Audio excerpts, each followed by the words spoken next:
মুইচ্চা পিঠা করি। বিখ্যাত মুইট্টা পিঠা এটা গ্রাম বাংলায় গোড়া পিঠা হয়। গ্রাম বাংলার লোককথা। এটা হইলো গোড়া পিঠা। আর কি জানি পিঠা এটা? মুইচ্চা পিঠা। লুইট্টা মুইচ্চা। মুইট্টা পিঠা। এটা ভর্তা দা খাইতে খুবই টেস্ট।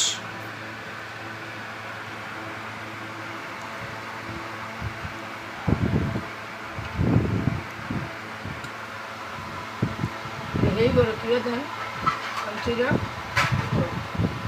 ছোট রুমু আমার বিছনা থেকে শোনা যায় এই গরু দিয়ে শোনা দিই এটা ভাত দিছে ওই কি দেখাই দিয়েছে কি ভর্তাটা দেখাই